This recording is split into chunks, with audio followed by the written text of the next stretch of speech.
हर हर Mahadev my to family, आप लोगों का स्वागत है रजनी रोहित सिंह यूट्यूब चैनल पे। तो आप लोगों को आज हम अपने इस वीडियो में बताएंगे कि निर्जला एकादशी कब है और इसका कैसे पालन किया जाता है और इस दिन क्या नहीं करना चाहिए, क्या करना चाहिए और पारण मुहूर्त क्या है।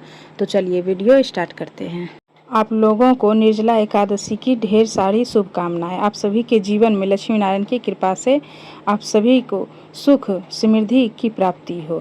ज्येष्ठ मास शुक्ल पक्ष में पड़ने वाली एकादशी को निर्जला एकादशी के नाम से जाना जाता है।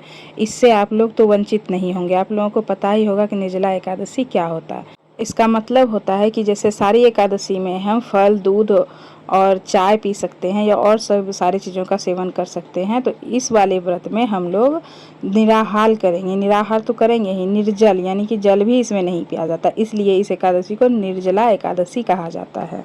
इस दिन विशेष प्रकार से भगवान विष्णु, माता लक्ष्मी की पूजा करना चाहिए। यह सभी व्रतों में उत्तम व्रत है।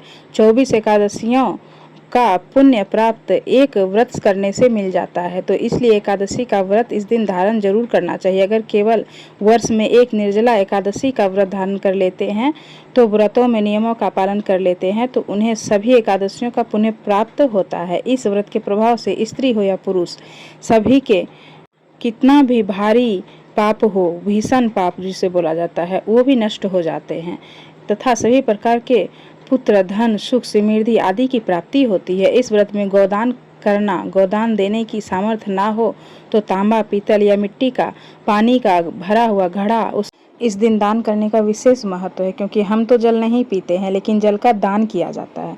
तो इसलिए इस दिन जहाँ मौका लगे वहाँ जल का दान अवश्य करें। निर्जला एकादशी अगर आप करते हैं तो आप जल का दान विशेष करके करें। किसी को भी आप दान कर सकते हैं। गौ है उसको आप जल पिला दीजिए, या और कोई काम कर रहे हैं या कोई भी है उनको जल पिला दीजिए, और जहाँ भी ज़रूरत पड़े वहाँ पे जल का दान करें।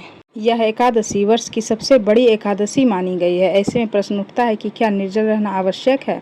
मतलब अगर हम निर्जल व्रत ना कर पाएँ, तो पूरी तरह से निर्जल ना रह पाएँ, तो क्या इस व्रत को नहीं कर सकते हैं?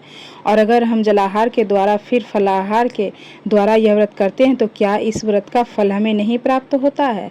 नहीं, ऐसा नहीं होता। इस व्रत को भीमसेन ने धारण किया था, जो कोई भी व्रत नहीं करते थे।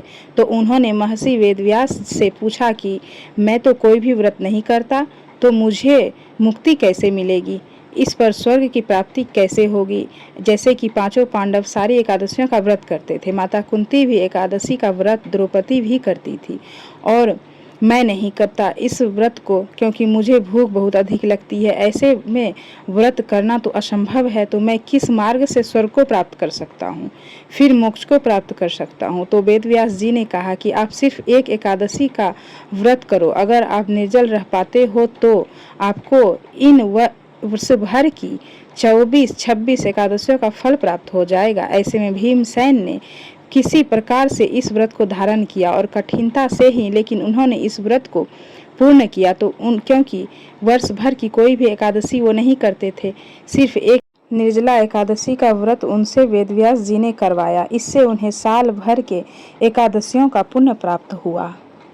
अगर आपसे निर्जला व्रत ये होता है तो आप निर्जला व्रत धारण करें, और अगर नहीं आपसे होता है तो कोई बात नहीं है, आप जल या फल आप ले सकते हैं, कोई दिक्कत नहीं है। मतलब देखिए, अगर आप जलाहार और फलाहार से व्रत करते हैं तो कोई पाप नहीं लगता, कोई दोष नहीं लगता, लेकिन अगर आप निर्जल व्रत करते हैं तो एकादशी को संपूर्ण माना जाता है। ठीक है, और नहीं बन पड़ रहा है तो ज़रूर कीजिए, लेकिन फल और जल आप ले सकते हैं। कुछ ना करने से कुछ करना ज़्यादा बेहतर होता है। ठीक है, अगर आप पहली बार व्रत कर रहे हैं, जितना समय आपसे हो सके निर्जल रहिएगा, बाकी के समय में आप जल पी सकते हैं। क्षमा मांगे भगवान से कि भगवान अब हमसे नहीं हो सकता है, जितना हो सकता है उतना हम कर रहे हैं, प्रयास कीजिए, और अगर हो गया तो ठीक है, नहीं हुआ तो कोई बात नहीं, आप जल इसमें ले सकते हैं और फलाहार भी कर सकते हैं। 2025 की निर्जला एकादशी को लेकर बहुत सारा संशय है कि इसमें कैसे हम लोग व्रत करें। निर्जला एकादशी का दिन जो व्रत है 2 दिनों तक माना जाएगा इस बार। निर्जला एकादशी की तिथि प्रारंभ हो रही है 6 जून को प्रातःकाल 2:15 पर, और एकादशी तिथि का समापन होगा 7 जून को प्रातःकाल 4:47 पर। ऐसे में एकादशी व्रत कब धारण करें? तो देखिए, सूर्योदय कालीन तिथि में एकादशी का व्रत हम धारण करते हैं और सूर्योदय कालीन एकादशी की तिथि हमें प्राप्त हो रही है 6 जून 2025 को, शुक्रवार के दिन। तो निर्जला एकादशी का व्रत हम धारण करेंगे 6 जून 2025 को। लेकिन इस बार जो व्रत है वो 2 दिनों का है, क्योंकि जो वैष्णव है वह 7 जून को यह व्रत धारण करेंगे और गृहस्थ आश्रम में है वह 6 जून को 2025 को एकादशी का व्रत धारण करेंगे। अब बात करें पारण के शुभ मुहूर्त के बारे में, तो देखिए, जो एकादशी का व्रत हम धारण करते हैं हरिवासर की समाप्ति के बाद ही व्रत का पारण करते हैं। हरिवासर क्या होता है? जब द्वादशी तिथि प्रारंभ होती है उसके प्रारंभ होने के बाद जो 5 से 6 घंटे का समय होता है उसे हरिवासर कहा जाता है। हरिवासर के समय व्रत नहीं खोला जाता है, पारण नहीं करना चाहिए, ठीक है।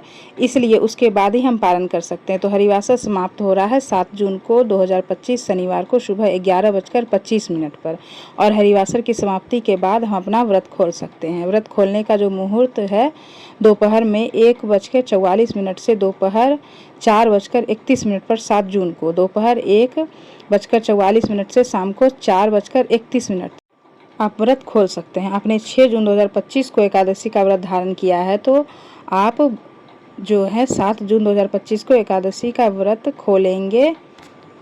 और जो लोग 7 तारीख को व्रत कर रहे हैं वो द्वादशी तिथि के समाप्त होने से पहले व्रत खोलना चाहिए। तो इसलिए आप 8 जून को सुबह 5:23 से 7:17 तक व्रत का पारण कर लें। तो इस बार निर्जला एकादशी 2 दिन रखा जाएगा, 6 जून को और 7 जून को।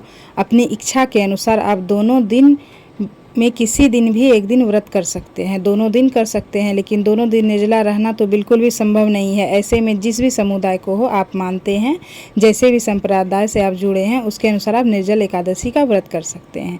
दोनों दिन श्रेष्ठ है, कोई दिक्कत नहीं है। उम्मीद करती हूँ आप लोगों को निर्जला एकादशी कि ये जानकारी अच्छी लगी हो। अगर अच्छी लगी हो तो वीडियो को लाइक ज़रूर करें, कमेंट बॉक्स में हर हर महादेव ज़रूर लिखें। निर्जला एकादशी की आप लोगों को हार्दिक शुभकामनाएं।